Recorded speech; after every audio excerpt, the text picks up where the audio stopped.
بسم اللہ الرحمن الرحیم۔ السلام علیکم۔ اسپرٹ آف اسلام چینل میں ایک بار پھر خوش آمدید۔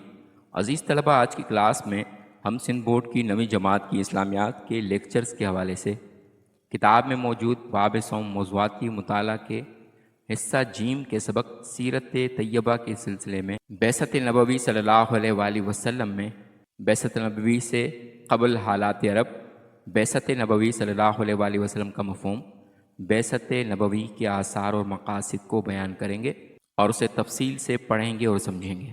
اور کتاب میں موجود اس سبق کے مشقی سوالات میں تفصیلی سوالات کے جوابات، مختصر سوالات کے جوابات اور کثیر الانتخابی سوالات کو بھی سمجھیں گے۔ اس سے پہلے کہ سبق کا آغاز کریں، اگر آپ نے ہمارا channel spirit of Islam subscribe نہیں کیا تو چینل کو سبسکرائب کر لیجئے، ویڈیو کو شیئر کیجئے اور ساتھ لگے بیل آئیکن کو بھی دبا لیجئے تاکہ آپ کو آئندہ بھی اس طرح کی ویڈیوز کا نوٹیفیکیشن ملتا رہے۔ تو چلیے چلتے ہیں سبق کی طرف۔ جس طرح سے اسکرین پر آپ کو نظر آ رہا ہے، اس سبق کا نام ہے بعثت نبوی صلی اللہ علیہ وآلہ وسلم، اس کا معنی ہے نبی کریم صلی اللہ علیہ وآلہ وسلم کو مبعوث کیا جانا یا بھیجا جانا۔ اس سبق میں پہلے عرب کے حالات کو بیان کیا گیا ہے، بعثت نبی صلی اللہ علیہ وآلہ وسلم سے قبل حالات عرب۔ مکہ مکرمہ جو سعودیہ کا بہت اہم شہر ہے، مکہ مکرمہ عربستان کا بڑا شہر اور قریش کا روحانی و سماجی مرکز بن چکا تھا۔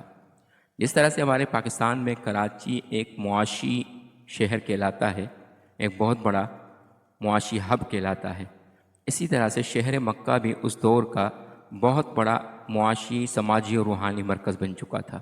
تجارتی سرگرمیوں، تمدن یعنی تہذیب، معیشت یعنی اکانومی اور ترقی کے باعث یمن کے مشہور شہر صنعاء کے ہم پلہ ہو چکا تھا۔ اس زمانے میں ترقی یافتہ ممالک میں یمن بھی ایک مشہور علاقہ تھا، وہاں کے برابر شہر مکہ اپنی حیثیت اختیار کر چکا تھا۔ قریش کے تجارتی قافلے سال میں 2 مرتبہ شام اور یمن کا سفر کرتے تھے، یعنی مکہ سے امپورٹ ایکسپورٹ کے سلسلے میں مکہ کے شہری یمن اور شام کی طرف سال میں 2 مرتبہ جایا کرتے تھے، جس کی بدولت اہل مکہ زندگی کی ہر سہولت سے مالا مال تھے۔ مکہ کے رہنے والے چونکہ معاشی لحاظ سے بہت مستحکم تھے تو اس وجہ سے انہیں زندگی کی ہر سہولت میسر تھی۔ 5ویں صدی عیسوی کے دوران مکہ کے قصی بن کلاب جو حضور کریم صلی اللہ علیہ وآلہ وسلم کی 5ویں پشت میں دادا ہیں، یعنی آپ صلی اللہ علیہ وآلہ وسلم کے آباء و اجداد میں 5ویں پشت میں حضور کے دادا ہیں، نے مکہ کا جو انتظامی ڈھانچہ بنایا تھا وہ اس وقت تک برقرار تھا، جس کی بنیاد اتحاد، تعاون اجتماعی، عمومی مفاہمت اور انتظامی امور کی باہمی تقسیم پر تھی۔ یعنی قصی بن کلاب قریش کے بہت بڑے سردار بھی تھے اور آپ صلی اللہ علیہ وآلہ وسلم کے 5ویں پشت میں آباء و اجداد میں سے تھے۔ اور 500 عیسوی کا مطلب ہے کہ نبی کریم صلی اللہ علیہ وآلہ وسلم کی ولادت 571 عیسوی میں ہوئی تھی، تو یہ 5ویں صدی عیسوی کا دور تھا جس میں قصی بن کلاب کا زمانہ تھا۔ چنانچہ جنگی معاملات، تجارت اور دیگر سماجی معاملات کے حل کے لیے دار الندوہ نامی مجلس مشاورت قائم تھی۔ جس طرح سے ہمارے پاکستان میں بعض علاقوں میں قبائلی رسم کے طور پر وہاں پر فیصلے جو ہیں وہ اس علاقے کے بڑے بڑے رئیس اور بڑے بڑے خاندانی لوگ کیا کرتے ہیں، تو اس طرح سے اس زمانے کے اندر بھی دار الندوہ ایک مجلس مشاورت تھی جہاں پر کسی بھی مسئلے کے حل کے لیے آپس میں مشورہ وہاں کیا جاتا تھا۔ قریش کے بڑے بڑے سردار وہاں پر آپس میں گفتگو کیا کرتے تھے، میٹنگز کیا کرتے تھے۔ مکہ شہر کے بہتر انتظام، معاشی اور تجارتی سرگرمیوں اور متمدن سماجی نظام کے باعث اس کے بہت سے خاندان بڑے مالدار اور سرمایہ دار ہو چکے تھے۔ ان میں سے بعض ایسے لوگ بھی تھے جو صدقہ خیرات کرتے، محتاجوں اور مساکین کی امداد کرتے، لیکن بعض ایسے بھی تھے جن کا سودی اور ناجائز ذرائع کا کاروبار تھا۔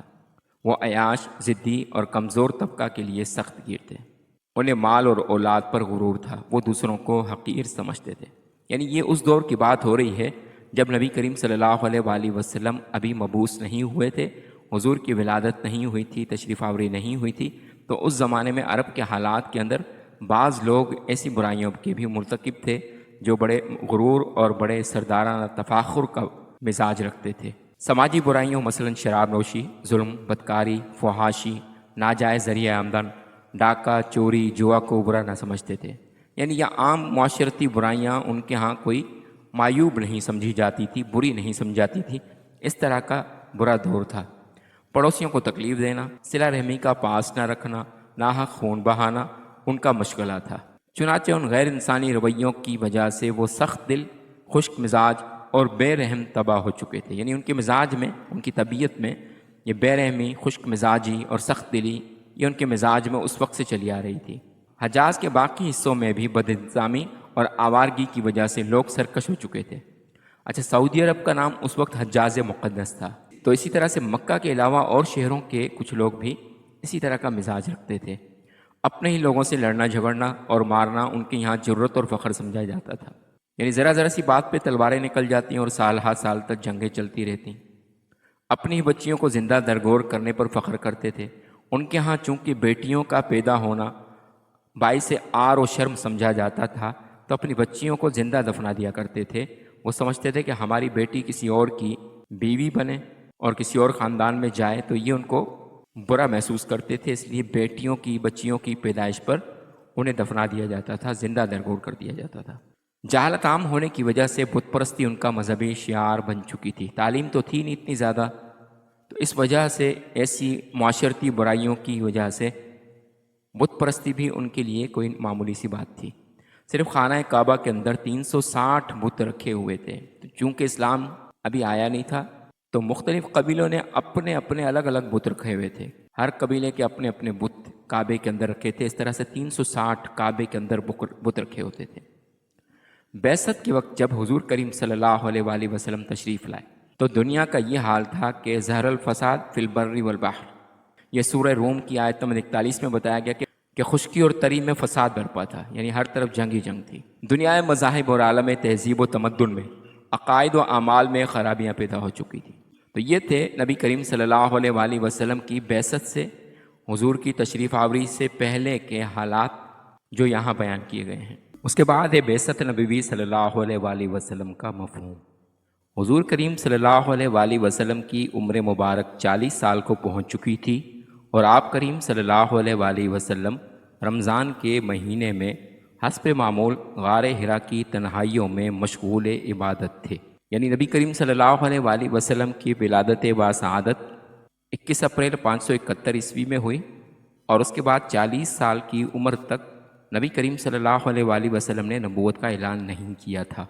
اعلان نبوت سے پہلے آپ صلی اللہ علیہ وآلہ وسلم کا معمول تھا کہ غار حرا جو کہ مکہ میں واقع ہے، اس پہاڑی کے اندر غار حرا میں آپ صلی اللہ علیہ وآلہ وسلم اپنے طور پر عبادت کیا کرتے تھے۔ نہ تو قرآن نازل ہوا تھا، نہ نماز فرض ہوئی تھی، نہ حضور نے نبوت کا اعلان کیا تھا، بلکہ اللہ تعالیٰ کی ذات میں حضور صلی اللہ علیہ وآلہ وسلم غور و غوص کیا کرتے تھے، جس کو عام زبان میں میڈیٹیشن یا مراقبہ کہا جاتا ہے۔ تو یہ حضور کا معمول تھا کہ اپنے ساتھ کچھ دنوں کے لیے ستو اور کھجوریں اور پانی ساتھ لے کر جاتے اور کئی کئی دن تک وہاں پر عبادت میں مصروف رہتے۔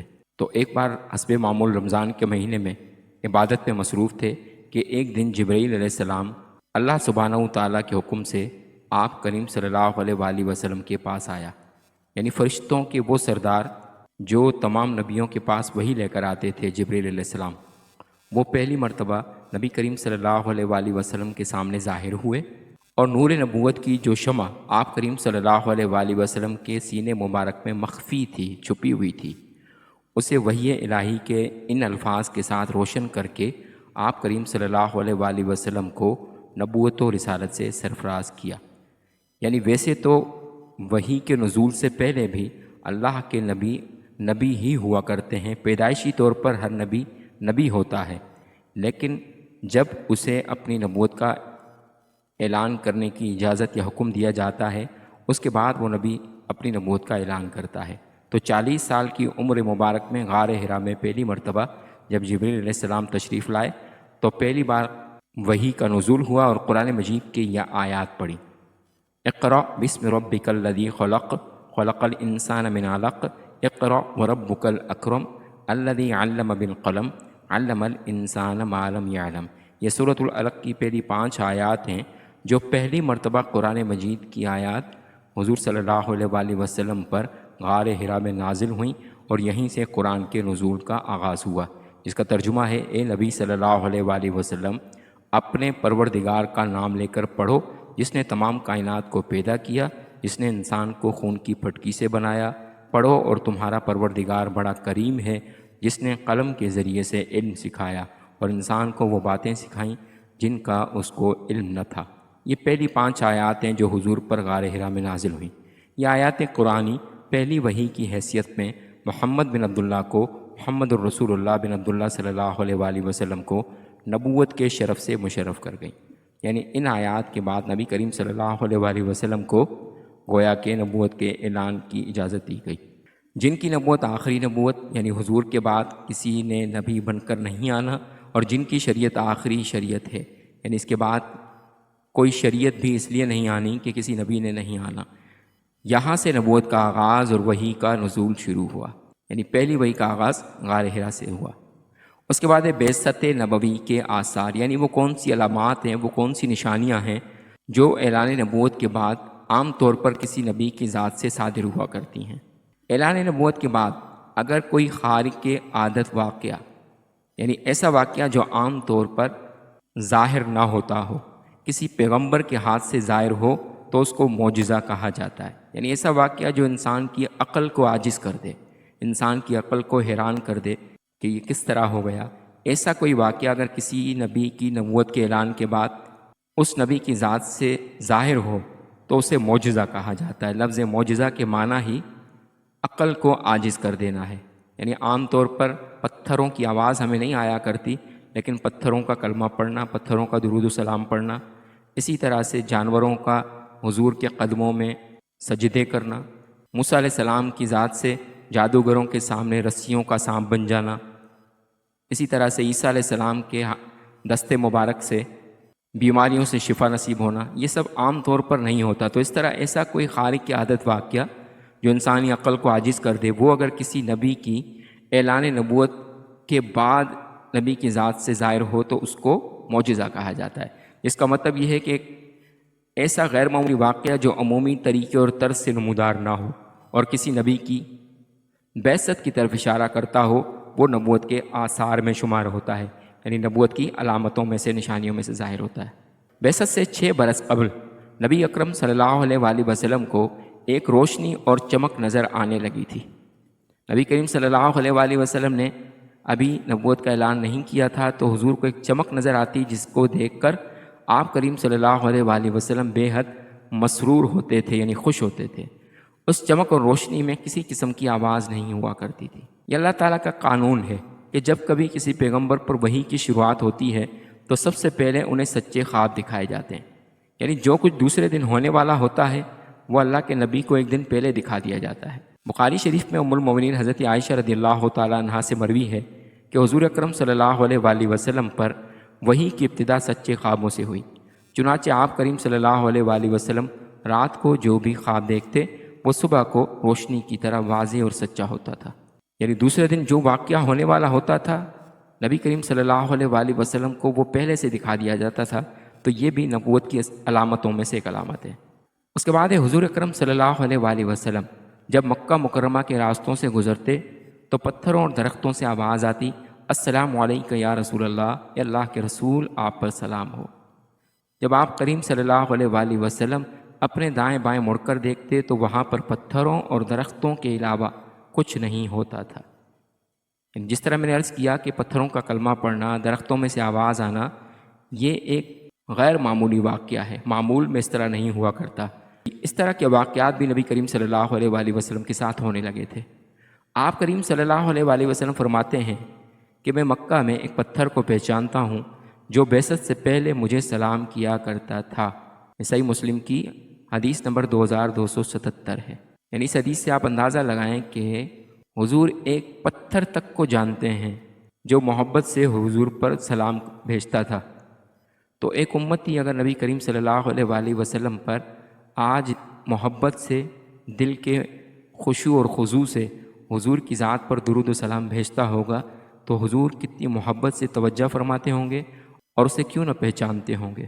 تو اگر ہم اپنی زندگی میں درود پاک کا معمول بنا لیں تو انشاءاللہ قیامت تک ہم حضور کی پہچان میں شامل ہو جائیں گے۔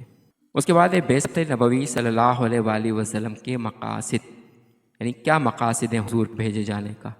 تعلیم و تدریس، حضور کی بعثت کے دو مقاصد ہیں، ایک اپنی امت کو تعلیم دینا، دوسرا ان کی تربیت کرنا۔ قرآن کریم کی پہلی وحی کے اندر پڑھنے اور قلم کا ذکر موجود ہے۔ اقرا بسم ربک الذی خلق، اقرا کے معنی پڑھیں، علم بالقلم، اور قلم کا ذکر موجود ہے۔ تو پہلی 5 آیات میں پڑھنے اور قلم کا ذکر موجود ہے، تو پہلی 5 آیات بھی تعلیم کی طرف اشارہ کرتی ہیں۔ پھر حضور اکرم صلی اللہ علیہ وآلہ وسلم کی بعثت کے وقت اللہ تعالیٰ نے ان 4 نکات کو محور و مرکز قرار دیا، یعنی بتایا کہ حضور کی بعثت، حضور کی نبوت کا اصل مقصد کیا ہے، وہ یہ 4 مقاصد ہیں۔ پہلا کیا ہے؟ قرآن مجید میں اللہ رب العزت نے فرمایا وَالَّذِي بَعَثَ فِي الْأُمِّيِّينَ رَسُولًا مِّنْ أَنفُسِهِمْ يَتْلُو عَلَيْهِمْ آيَاتِهِ۔ پہلا مقصد یہ ہے کہ اللہ تعالیٰ کی آیات ان کو پڑھ کر سنانا، لوگوں کو قرآن مجید پڑھ کر سنانا۔ وَيُزَكِّيهِمْ، اور گمراہی اور ظلمتوں کے اندھیروں میں بھٹکے ہوئے لوگوں کے دلوں کا تزکیہ کرنا، ان کے قلب و باطن کو پاک کرنا، تزکیہ نفس کرنا۔ وَيُزَكِّيهِمْ، یہ دوسری ذمہ داری ہو گئی۔ وَيُعَلِّمُهُمُ الْكِتَابَ، اور لوگوں کو کتاب کی تعلیم دینا، قرآن مجید کی تعلیم ان کو دینا۔ والحکمہ، اور چوتھے نمبر پر حکمت کی، دانائی کی باتیں سکھانا۔ یہ سورہ جمعہ کی آیت نمبر 2 ہے، اس کا ترجمہ یہاں ہے، یعنی آیات خداوندی پڑھ کر سنانے والے مبلغ پہلے نمبر پر حضور کی ذمہ داریوں میں ہے کہ وہ مبلغ کی حیثیت سے تبلیغ کریں۔ دوسرے نمبر پر آیات کی تعلیم دینے والے معلم، یعنی آیات کو سکھانے والے۔ تیسرے نمبر پر آیات کی تفہیم کرنے والے ہادی، یعنی آیات کی سمجھ اور آیات کا مقصد بتانے والے، ہادی یعنی ہدایت دینے والے، اور آیات کی تعمیل کرنے والے مصلح، اور ان آیات پر عمل کروانے والے۔ عزیز طلباء، اس کے بعد چلتے ہیں سبق کے کتاب میں موجود مشقی سوالات کی طرف، جس میں پہلا سوال ہے درج ذیل سوالات کے تفصیلی جوابات لکھیے، بعثت نبوی پر مضمون تحریر کریں۔ اس کا جواب ہے بعثت نبوی صلی اللہ علیہ وآلہ وسلم سے قبل حالات عرب۔ مکہ مکرمہ عربستان کا بڑا شہر اور قریش کا روحانی و سماجی مرکز بن چکا تھا۔ تجارتی سرگرمیوں، تمدن، معیشت اور ترقی کے باعث یمن کے مشہور صنعاء کے ہم پلہ ہو چکا تھا۔ قریش کے تجارتی قافلے سال میں 2 مرتبہ شام اور یمن کا سفر کرتے تھے۔ جنگی معاملات، تجارت اور دیگر معاملات کے حل کے لیے دار الندوہ نامی مجلس مشاورت قائم تھی۔ ان میں سے بعض ایسے لوگ بھی تھے جو صدقہ خیرات کرتے، محتاجوں اور مساکین کی امداد کرتے، لیکن بعض ایسے بھی تھے جن کا سودی اور ناجائز ذرائع کا کاروبار تھا۔ وہ عیاش، ضدی اور کمزور طبقہ کے لیے سخت گیر تھے۔ انہیں مال و اولاد پر غرور تھا، وہ دوسروں کو حقیر سمجھتے تھے۔ سماجی برائیوں مثلاً شراب نوشی، ظلم، بدکاری، فحاشی، ناجائز ذریعہ آمدن، ڈاکہ، چوری، جوا کو برا نہ سمجھتے تھے۔ پڑوسیوں کو تکلیف دینا، صلہ رحمی کا پاس نہ رکھنا، ناحق خون بہانا ان کا مشغلہ تھا۔ اپنی ہی بچیوں کو زندہ درگور کرنے پر فخر کرتے تھے۔ جہالت عام ہونے کی وجہ سے بت پرستی ان کا مذہبی شعار بن چکی تھی۔ صرف خانہ کعبہ کے اندر ہی 360 بت رکھے ہوئے تھے۔ بعثت نبی صلی اللہ علیہ وآلہ وسلم کا مفہوم۔ حضور کریم صلی اللہ علیہ وآلہ وسلم کی عمر مبارک 40 سال کو پہنچ گئی تھی، اور آپ کریم صلی اللہ علیہ وآلہ وسلم رمضان کے مہینے میں حسب معمول غار حرا کی تنہائیوں میں مشغول عبادت تھے کہ ایک دن جبرائیل علیہ السلام اللہ سبحانہ تعالیٰ کے حکم سے آپ کریم صلی اللہ علیہ وآلہ وسلم کے پاس آئے، اور نور نبوت کی جو شمع آپ کریم صلی اللہ علیہ وآلہ وسلم کے سینے مبارک میں مخفی تھی، اسے وحی الہی کے ان الفاظ کے ساتھ روشن کر کے آپ کریم صلی اللہ علیہ وآلہ وسلم کو نبوت و رسالت سے سرفراز کیا۔ بعثت نبوی کے آثار۔ اعلان نبوت کے بعد اگر کوئی خارق عادت واقعہ کسی پیغمبر کے ہاتھ پر ظاہر ہو تو اس کو معجزہ کہا جاتا ہے۔ اس کا مطلب یہ ہے کہ ایسا غیر معمولی واقعہ جو عمومی طریقے اور طرز سے نمودار نہ ہو اور کسی نبی کی بعثت کی طرف اشارہ کرتا ہو، وہ نبوت کے آثار میں شمار ہوتا ہے۔ بعثت سے 6 برس قبل نبی کریم صلی اللہ علیہ وآلہ وسلم کو ایک روشنی اور چمک نظر آنے لگی تھی، جس کو دیکھ کر آپ کریم صلی اللہ علیہ وآلہ وسلم بے حد مسرور ہوتے تھے۔ اس چمک اور روشنی میں کسی قسم کی آواز نہیں ہوا کرتی تھی۔ یہ اللہ تعالیٰ کا قانون ہے کہ جب کبھی کسی پیغمبر پر وحی کی شروعات ہوتی ہے تو سب سے پہلے انہیں سچے خواب دکھائے جاتے ہیں۔ بخاری شریف ام المومنین حضرت عائشہ رضی اللہ تعالیٰ عنہا سے مروی ہے کہ حضور اکرم صلی اللہ علیہ وآلہ وسلم پر وحی کی ابتدا خوابوں سے ہوئی، چنانچہ آپ کریم صلی اللہ علیہ وآلہ وسلم رات کو جو بھی خواب دیکھتے وہ صبح کو روشنی کی طرح واضح اور سچا ہو جاتا تھا۔ حضور اکرم صلی اللہ علیہ وآلہ وسلم جب مکہ مکرمہ کے راستوں سے گزرتے تو پتھروں اور درختوں سے آواز آتی، السلام علیکم یا رسول اللہ، اے اللہ کے رسول آپ پر سلام ہو۔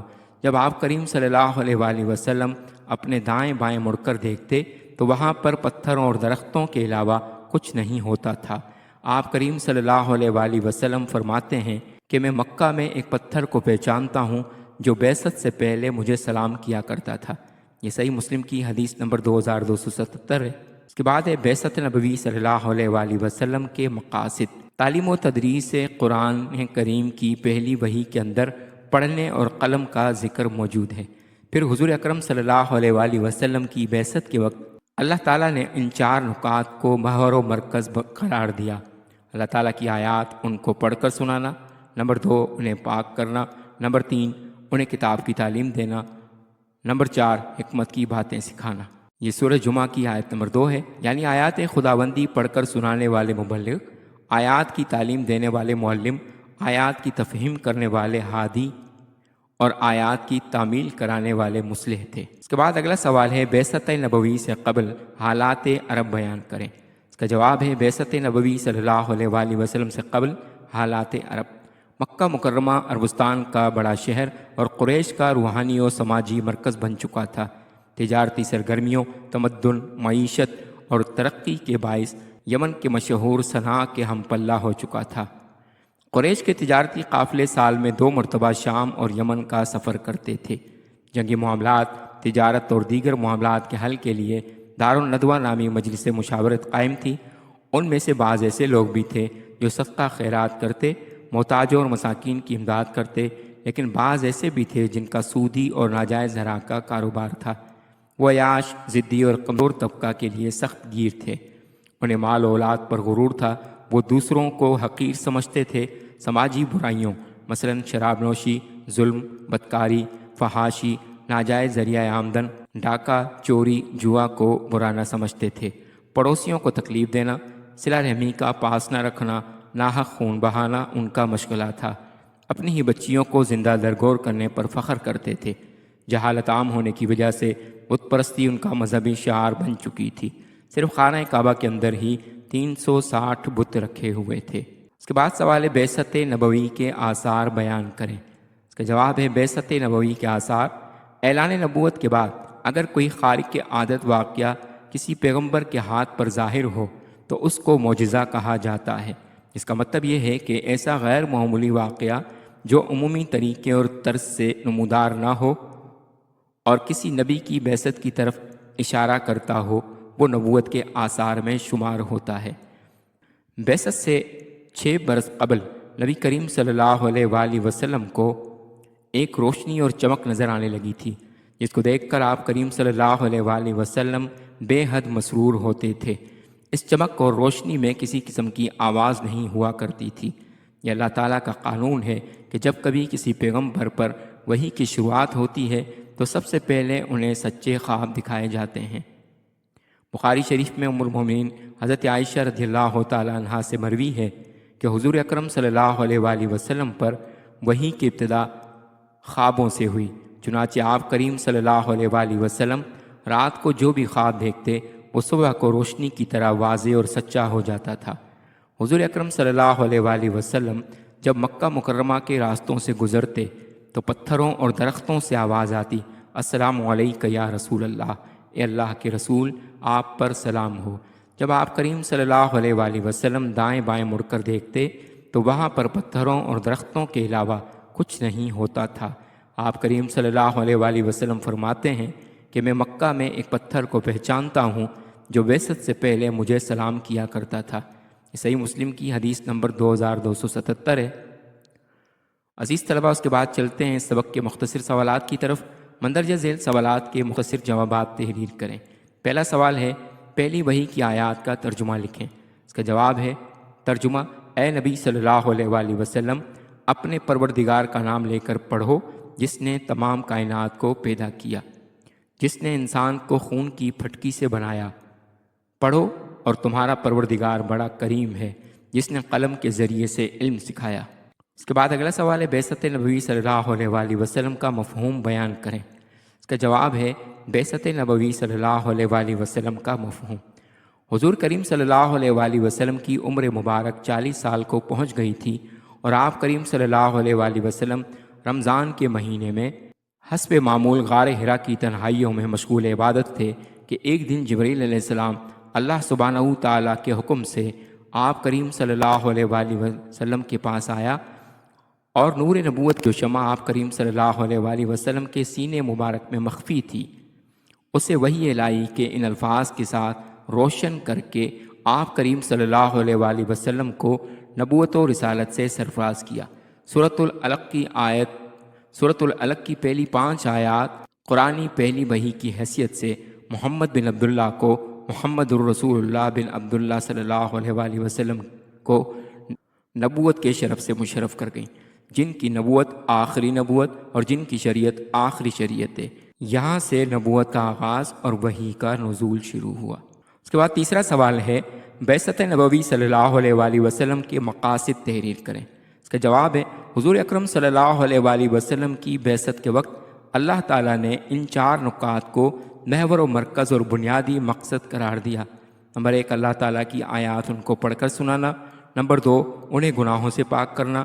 نمبر 3 انہیں کتاب کی تعلیم دینا۔ نمبر 4 حکمت کی باتیں سکھانا۔